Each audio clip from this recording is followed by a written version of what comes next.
কেমন লাগছে এখানে পার্টিসিপেট করে? প্রথমে তো নমস্কার। পার্টিসিপেট করে খুবই ভালো লাগছে, প্রচুর লোকের সাথে আলাপ হয়, সব থেকে বড় কথা প্রচুর সোশ্যালাইজিং হয়, প্রচুর লোকের আর্ট দেখা যায়, ছবি তোলা দেখা যায়, কত ট্যালেন্ট কত রকমের বিভিন্ন জায়গা থেকে আসছে সিটি, এবং এটা তো ইন্ডিয়া এবং রাশিয়ার, সো অ্যাক্রস দ্য ওয়ার্ল্ড আসছে। So it's a really amazing thing and really feels good to be around so many artists and so many talented people. Exhibition খুব বেশি দিন না হয়ে থাকলেও ছোট থেকে মোটামুটি আঁকাঝোঁকাটা করি, তবে প্রফেশনের মধ্যে এখন টাইম বার করে আঁকাটা অনেকটাই কম হয়ে গেছে, তবে কখনো কখনো তো চলেই। আমার নাম ঈশানী কুণ্ডু।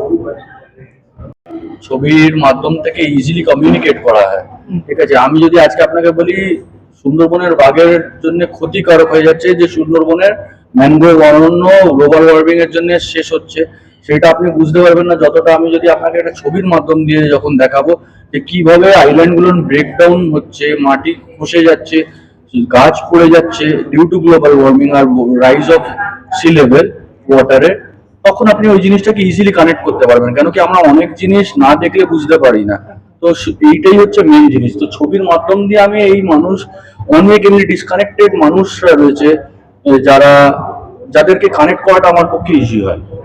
তো এই জন্যই ছবি তোলাটা একটা ন্যাক থেকে বড় আমি নিজের জন্য একটা রেসপন্সিবিলিটি মনে করি, বিকজ আমি যখন ন্যাশনাল ইন্টারন্যাশনাল অ্যাওয়ার্ড পাচ্ছি, যে খুশিটা হচ্ছে তার থেকে ডবল খুশি হবে যখন আমি মানুষকে সচেতন করতে পারছি নিজের ছবি দিয়ে।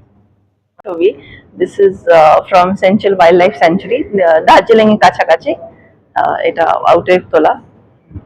এটা বেসিক্যালি আপনার রাশিয়ান আর্টিস্ট আর ইন্ডিয়ান আর্টিস্ট দুজন মিলিয়ে হয়েছে, মানে এখানে ইন্ডিয়া থেকে তো আছে বাট বেশিরভাগই পার্টিসিপেন্টস রাশিয়া থেকে আসে।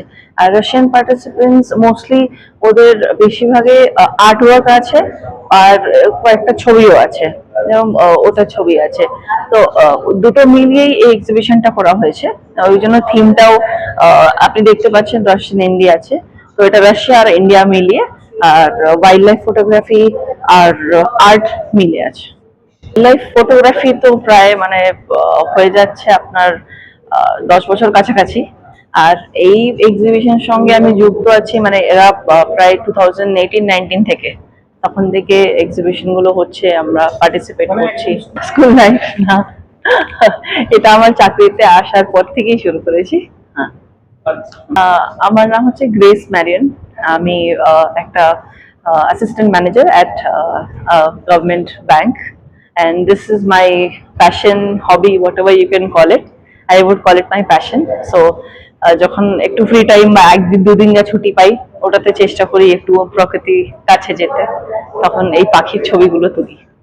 আপনার ছবি অনেকগুলো এক্সিবিশনে গেছে, এটা ছাড়া আপনার ন্যাশনাল জিওগ্রাফিকে যে social media handle Instagram Facebook এগুলোতে এসছে, সোনি বিবিসি আর্থ ওটাতে এসছে, অনেকগুলো পেজে এসছে।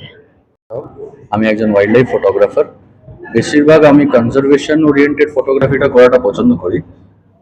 তার সাথে সাথে মাঝে সাঝে মাইন্ড ফ্রেশ করার জন্য একটু স্ট্রিট ফটোগ্রাফিও করি, এমনি দুর্গাপুজো ওরিয়েন্টেড হয়ে গেল কিংবা কুমারটুলিতে আইডল মেকিং নিয়ে কনসেপচুয়াল বেসগুলোকে বেশি ফোকাস করি, কিন্তু আমার মেন ফোটে হচ্ছে ওয়াইল্ড লাইফ ফটোগ্রাফি। আর এখানে যেমনি আপনি দেখতে পাচ্ছেন সুন্দরবনের বাঘের একটা ছবি, হ্যাঁ, আমার মেন উদ্দেশ্য ছিল সুন্দরবনের বাঘের ছবি তো ক্লোজার থেকে অনেকে তোলে, কিন্তু আমার মেন উদ্দেশ্য ছিল ওই হ্যাবিটাটটাকে কিংবা ওই পরিবেশটাকে মানুষের সামনে নিয়ে আসা, যে ম্যানগ্রোভ অরণ্য আমাদের জন্য কতটা ইম্পর্টেন্ট সেইটাকে মানুষকে জানানো।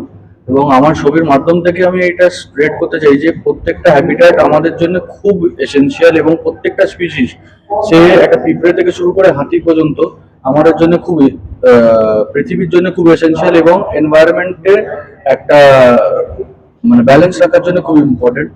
আর আমি বিগত 15 বছর থেকে এই আমি পেশা বলবো না, আমি এটা হবি কিংবা আমার ভালোবাসার দিক দিয়ে আমি এটা করি।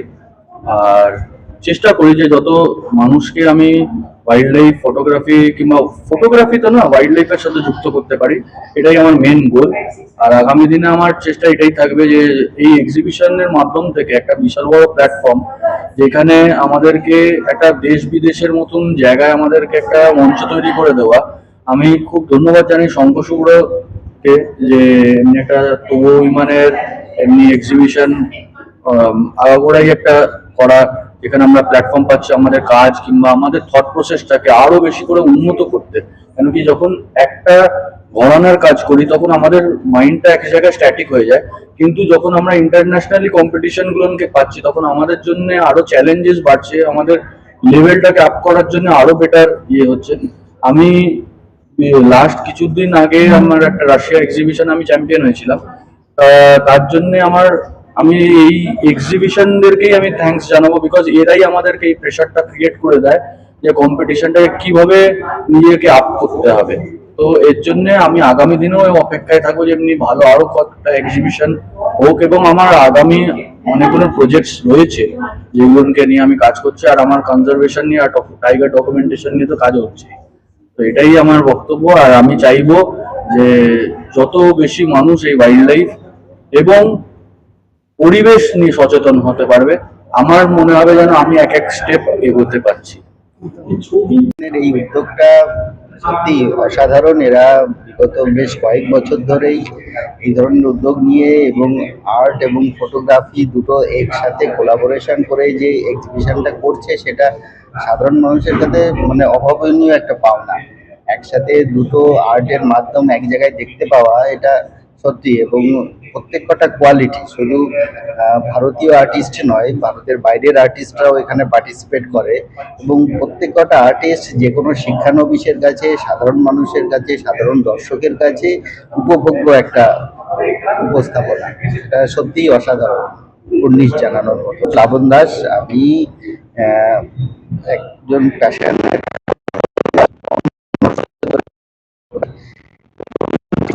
এই এক্সিবিশনে দেখতে আসা এবং উপভোগ করা। Most of the artists are mixed, Indian and Russian. তো বিভিন্ন পলিটিক্যাল কারণে as you know that Russia is little isolated, কিছুটা আইসোলেশনের মধ্যে আছে। তো তার জন্য যেটা হয় যে ওদের পার্টিসিপেশন ইন ভেরিয়াস ফোরামস একটু মুশকিল হয়ে যাচ্ছে। তো এটা একটা ছোট্ট attempt to make the feel part of us. আর আমাদের এত লং একটা রিলেশনশিপ আছে, তার জন্য ওদের পার্টিসিপেশন খুব ম্যাটার করে। আজকে বেশ কিছু লোকজন এসেছিলেন just to show there connectivity and gratitude toward India-Russia relationship. So that's why virtually these artists are there, but at the same time it's a mix of India and Russian people, and that's how we want to show the our stand, also being with them difficult times and all. Non-political way, painting, photography, it doesn't have a boundary. So as long as it is a good painting and it will be liked by everyone. Anupam Dotto, I run my own company, consulting company, and also I'm wildlife photographer. তো অভিমানের main journey হচ্ছে আপনার 2019 থেকে। আর এই বুঝি এইটা আমাদের 47তম exhibition India রাশিয়ার আর্টিস্টদের নিয়ে। তো ইন ফিউচার আমাদের সামনেই 15 দিন বাদেই একটা আছে এক্সিবিশন আছে কলকাতায় ICCR এ। ওটা সাবজেক্ট হচ্ছে আপনার ইন্ডিয়ান গডসের উপর, মানে ভারতীয় সংস্কৃতি এবং বুঝি ভারতের দেবদেবীর ওপরে পেইন্টিং এন্ড ফটোগ্রাফির এক্সিবিশন। তারপরে 14, 15, 16 আগস্টে রাজস্থানের উদয়পুরে এক্সিবিশন আছে। এইভাবেই চলছে। যারা পার্টিসিপেট করে তারা কি আমাদের এখানকার নাকি বাইরের আছে, ইন্ডিয়ার বাইরের আছে, কলকাতার বাইরের আছে, বা বলছে না আমাদের রাজ্যের বাইরের আছে। আগামী দিনে কি পরিকল্পনা রয়েছে? আগামী দিনে আমাদের মেন কাজের সাবজেক্টিভ এই এক্সিবিশন করার এবং অ্যাওয়ারনেস বেসড এই এক্সিবিশন করার, যেখান থেকে মানুষের উপকার হয়। অনেক ছাত্রছাত্রী রয়েছে দুস্থ, কিন্তু তাদের এই ফটোগ্রাফির প্রতি অনেক ঝোঁক রয়েছে। মানে আপনাদের তরফ থেকে কি তাদের কোনো সুবিধা বা কিছু?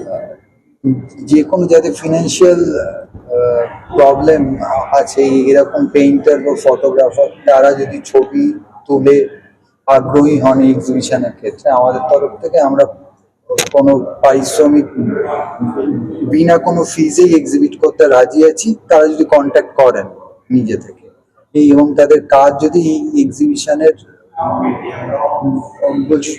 এই এক্সিবিশন যোগ্য হয়, অবশ্যই করুন। আমার নাম শঙ্খ Shubhra De Biswas. Thank you.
Easy.